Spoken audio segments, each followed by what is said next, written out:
Hello.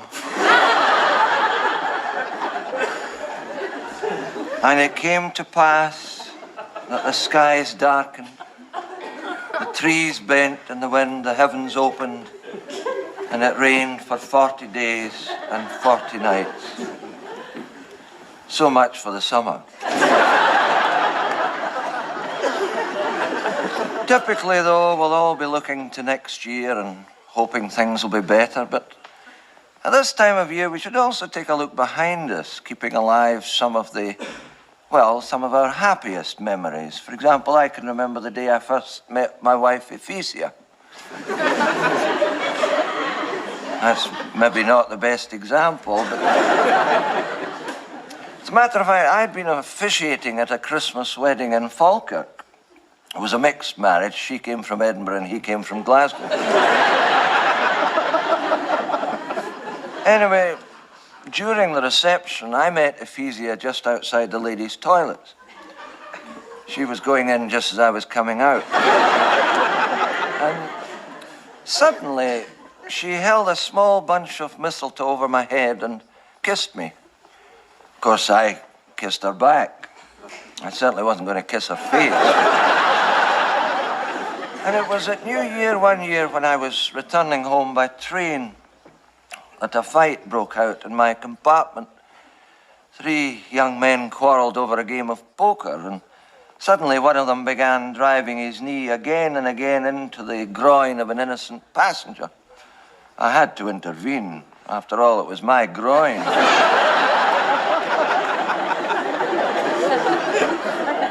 But I took the opportunity of explaining how a deck of cards can offer us a great deal of spiritual insight. For example, when I see the ace, 2 and 3, I think of young Jason McClumpher. He was caught moonlighting and drawing his dole at the same time. He was called before 3 DHSS inspectors who asked him his name. Joseph, he replied cheekily. And what's your wife's name, they asked. Mary, he replied. Where do you live, they asked him. Nazareth, he said. Well, Joseph, they said, just you go home to Nazareth and tell Mary that the 3 wise men have stopped your Baru money.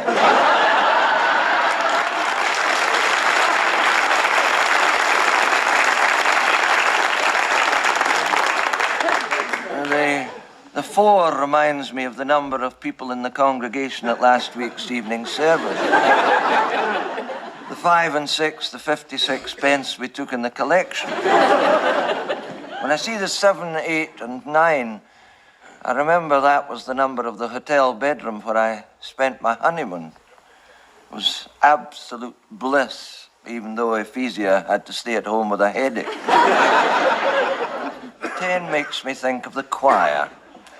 10 wise virgins. I've never believed in foolish virgins. That always seemed to be a contradiction in terms. And the Jack, of course, old Jack Bampot, organist and choir master, whose renderings at the organ get more and more like Name That Tune. Queen is, of course, my good lady Ephesia, who's been on a diet for 6 weeks and all she's lost is her temper. Finally, there is the king, which I see as my father, who taught me the real meaning of truth. My father worked in the mill at Lunkerty, and we lived in a little cottage which had an outside toilet about 100 yards away, standing at the edge of the river. One day, our toilet was found upside down in the water. My father called me to him. Agnes, he said.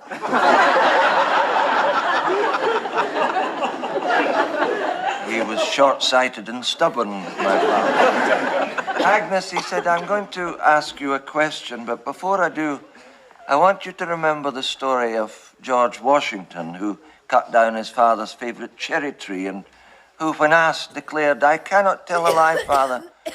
It was I who cut down the cherry tree, and his father rewarded him. Now, said my father, what can you tell me about the toilet? I cannot tell a lie, I cried. I pushed the toilet into the river. Well, they nearly murdered me.